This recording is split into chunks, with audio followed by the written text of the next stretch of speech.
United states of America एक ऐसा देश जो पूरी दुनिया पे अपना नियंत्रण चाहता है। इसके लिए वो किसी भी हद तक जा सकता है। दुनिया के अगर किसी कोने में अगर किसी तरह की लड़ाई चल रही होती है, कोई युद्ध चल रहा होता है, तो उसमें डायरेक्टली या इनडायरेक्टली अमेरिका का हाथ होता है। उसने पूरी दुनिया में शांति फैलाने के नाम पर अशांति फैलाए हुए है। उसके कारनामों की जब लंबी लिस्ट हम देखते हैं तो पता चलता है कि वर्तमान समय में अमेरिका तो सुपर पावर है ही, लेकिन इस दुनिया के नाक में दम करके रखा है। आज पूरी दुनिया ऑयल एंड नेचुरल गैसेज के भरोसे चल रही है और अमेरिका यही चाह रहा है कि वह ऑयल और नेचुरल गैसेज पे अपना पूरा नियंत्रण करे। जिस देशों में इन पेट्रोलियम और नेचुरल गैसेज का भंडार है, अमेरिका वहाँ पे अपना पूरा नियंत्रण चाहता है। अगर कोई देश इसे मना करता है तो फिर वहाँ का सत्ता परिवर्तित करा देता है या फिर आंतरिक विरोध, आतंकवादी संगठन खड़ा कर देता है।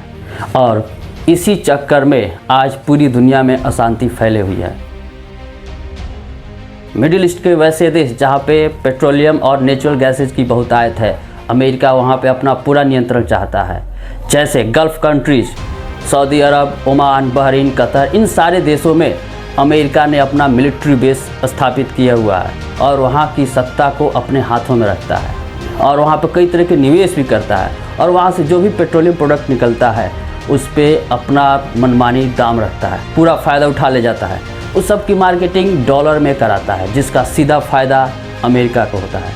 लेकिन कुछ ऐसे देश, इराक, ईरान, लीबिया, जिन्होंने अमेरिका की बात नहीं मानी, उन्होंने अपने हिसाब से तेल का मार्केटिंग शुरू किया, तो अमेरिका ने वहाँ पे गृह युद्ध शुरू करा दिया और वहाँ की तख्ता पलट करा दी। नतीजा ये हुआ कि लाखों बेगुनाह लोग इस युद्ध के चक्कर में मारे गए। तो देश अमेरिका की बात मानते हैं, वहाँ पे वह कई तरह का डेवलपमेंट काम करता है, अपना मिलिट्री बेसेज स्थापित किया हुआ है, कई तरह का वह सेफ्टी मेजर्स प्रोवाइड करता है, कई तरह का टूरिस्ट प्लेस वहाँ पे डेवलप करता है। लेकिन जो देश अमेरिका की बात नहीं मानते हैं, उस देश को वह तबाह कर देता है, कभी दूसरे देश से लड़ा करके, कभी आंतरिक कलह करा करके, कभी सत्ता परिवर्तित करा करके। तो इन सारे तथ्यों को देख करके तो हम कह सकते हैं कि अमेरिका इस समय का दादा है। आप मानो या ना मानो, लेकिन अमेरिका इस समय पूरी दुनिया को अपने कंट्रोल में रखा है।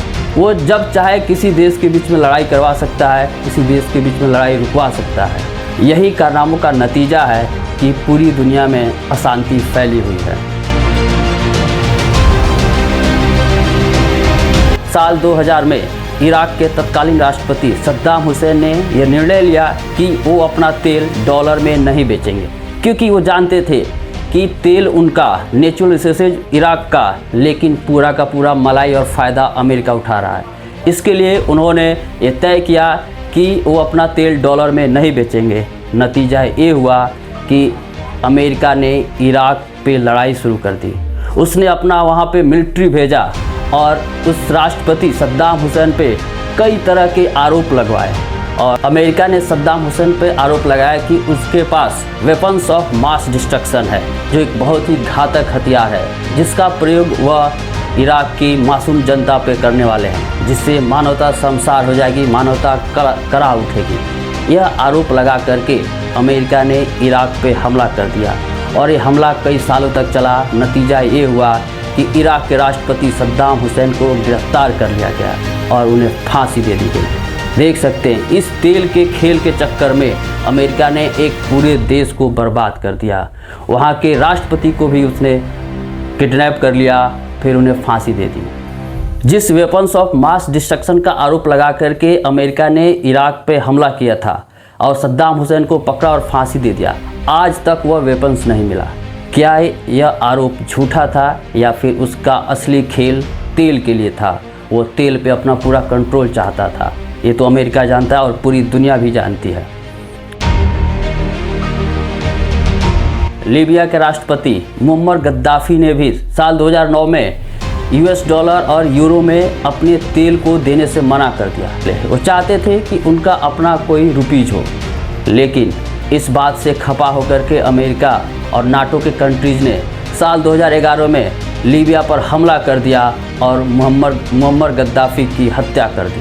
नतीजा ये हुआ कि वह पूरा देश तबाह हो गया। आंतरिक कलह में, आंतरिक लड़ाई में वह पूरा देश बर्बाद हो गया। इसके पीछे सिर्फ एक ही कारण था, तेल का खेल। वेनेजुएला में तेल का सबसे बड़ा भंडार है। अगर दुनिया में सबसे ज़्यादा तेल का कहीं भंडार है तो वह है वेनेजुएला। वहाँ के राष्ट्रपति, पूर्व राष्ट्रपति निकोलस मादुरो ने 8 सितंबर 2017 में निर्णय लिया कि अपना वो तेल डॉलर में नहीं बेचेंगे। इसके लिए उन्होंने नया पेमेंट सिस्टम की व्यवस्था की। ये देख करके अमेरिका को बहुत बुरा लगा और उसने, नतीजा ये हुआ कि 3 जनवरी 2026 को वेनेजुएला में घुस करके वहाँ के राष्ट्रपति को किडनैप कर लेता है और राष्ट्रपति को ला करके अमेरिका में उनके ऊपर केस चलाता है। आरोप क्या लगाता है? ड्रग्स ट्रैफिकिंग का, ड्रग्स तस्करी का, जबकि पूरी दुनिया जानती है कि इसके पीछे उसका सिर्फ तेल लेने की मंशा है, तेल का खेल चल रहा है। वह चाहता है कि वेनेजुएला का पूरा तेल उसके कंट्रोल में आ जाए और फिर वह पूरी दुनिया पे अपनी हुकूमत चलाएगा। अभी वर्तमान में अमेरिका इजराइल की लड़ाई ईरान के साथ चल रही है। इसके पीछे भी कहीं ना कहीं तेल का ही खेल है। अमेरिका तो ईरान के ऊपर कई तरह का आरोप लगा रहा है कि वह न्यूक्लियर वेपन्स बना रहा है, लेकिन असली खेल शुरू होता है तेल के लिए।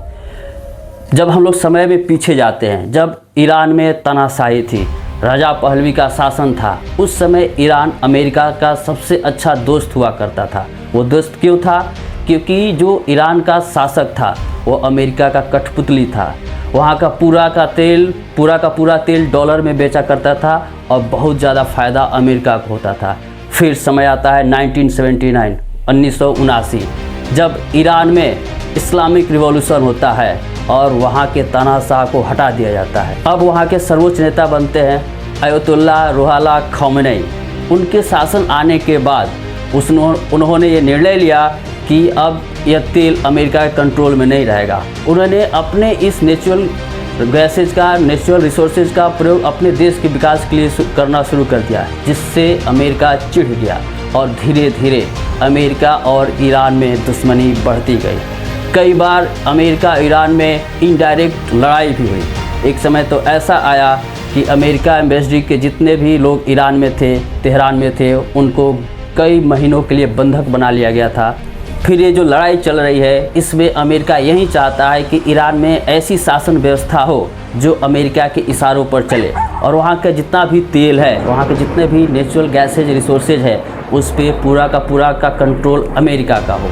इसी उद्देश्य से वह ईरान पे कई तरह का आरोप लगा रहा है कि उसने न्यूक्लियर वेपन्स बनाने की कोशिश कर रही है। यह आरोप लगा करके वह ईरान पे कई तरह के हमले कर रहा है। हालांकि एक पक्ष दूसरा देखा जाए तो सच में ईरान ऐसा कर रहा है, वह न्यूक्लियर वेपन्स बनाने का प्रयास कर रहा है, लेकिन असली खेल तेल का है। वो चाह रहा है कि ईरान भी अमेरिका के इशारों पर चले। अमेरिका का सबसे बड़ा दुश्मन कोई देश है तो वह है रसिया। वह रसिया से कभी भी सीधे नहीं भिड़ना चाहता। जिस दिन अमेरिका और रसिया दोनों एक दूसरे के सामने आ गए, समझिए दुनिया उस दिन ख़त्म हो गई, क्योंकि दोनों के पास इतनी शक्ति है कि दोनों एक दूसरे को तो ख़त्म कर ही देंगे, साथ में पूरी दुनिया को भी ख़त्म कर देंगे। इसके लिए अमेरिका ने रसिया को परेशान करने के लिए यूक्रेन से युद्ध लड़वा रहा है। यह यूक्रेन से और रसिया की लड़ाई कई सालों से खिंची चली आ रही है, जिसका पूरा का पूरा फंडिंग अमेरिका कर रहा है। उसी तरीके से अमेरिका भारत को भी अपने वश में रखना चाहता है, अपने इशारों पे नचाना चाहता है। इसके लिए वह भारत पे कई तरह के टैरिफ लाद देता है, मनमाने तरीके से टैरिफ लाद देता है। चाहता है कि भारत अमेरिका का गुणगान गाए, अमेरिका के इशारों पर चले। यही नतीजा हर तरफ देखने को मिल रहा है। जो देश अमेरिका की बात नहीं मान रहे हैं, वह देश धीरे धीरे अमेरिका उन्हें परेशान कर रहा है, कई तरह के प्रतिबंध लगा रहा है, कई तरह की लड़ाइयाँ उनके ऊपर थोप दे रहा है। तो क्या कहा जाए, क्या अमेरिका ये दुनिया में सच कर रहा है? क्या अगर किसी के पास सुपर पावर आ जाए तो वह दुनिया में विकास का काम करेगा या फिर विनाश का काम करेगा? ये तो अमेरिका को सोचने की ज़रूरत है और पूरी दुनिया को सोचने की ज़रूरत है। अगर ये वीडियो आपको अच्छा लगा है तो मेरे इस चैनल को सब्सक्राइब करें। फेसबुक पर देख रहे हैं तो मेरे इस पेज को फॉलो करें। Thank you.